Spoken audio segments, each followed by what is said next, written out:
Nah. Hello and welcome back to Storytime with Mr. B. Today we're reading The Cool Bean.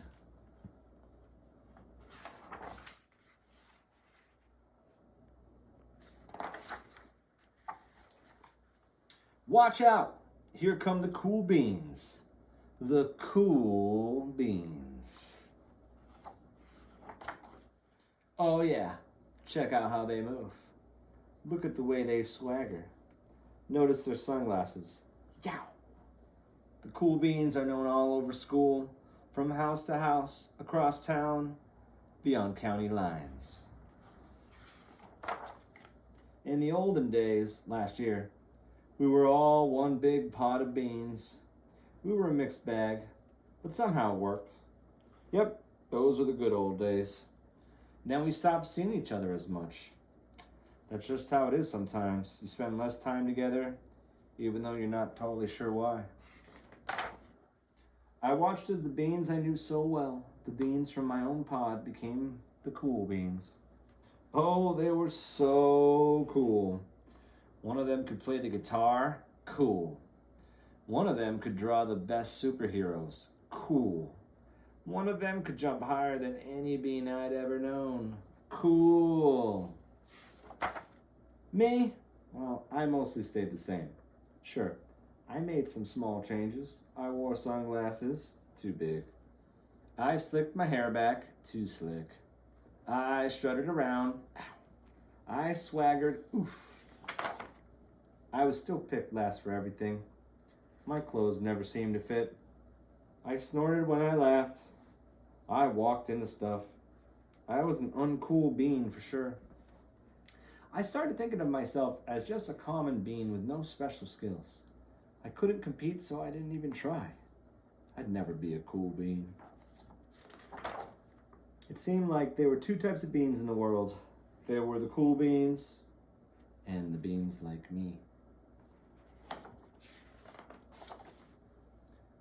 The days all blended together.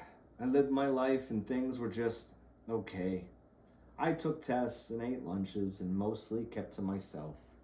The cool beans continued being cool.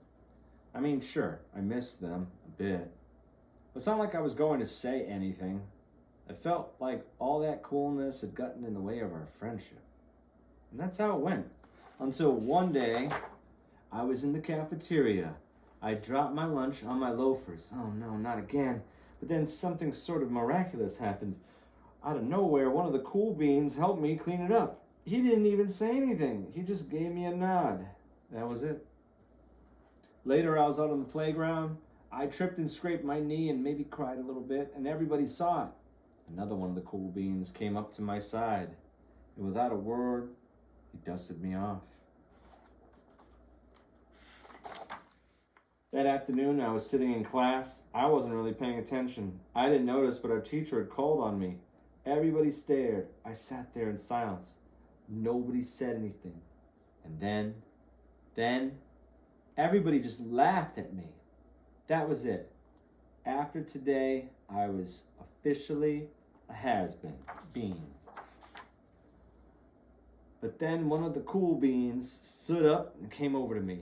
Everybody watched.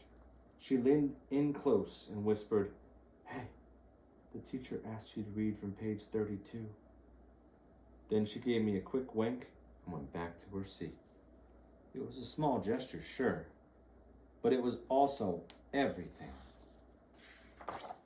I walked home with a goofy smile on my face. I smiled all the way through dinner. That day made all the difference. It was a day that could have been really bad, if not for the kindness of a few cool beans. It gave me a shred of confidence. That shred of confidence has continued to grow. Somebody had my back. Or a few somebodies. After that, I started hanging out with the cool beans again. How have you been? Get it? How have you been? Now all the time, not, but sometimes. At lunch, after school, even on the weekends. Throughout all this, I realized it's not about how you look or any of that other silly stuff.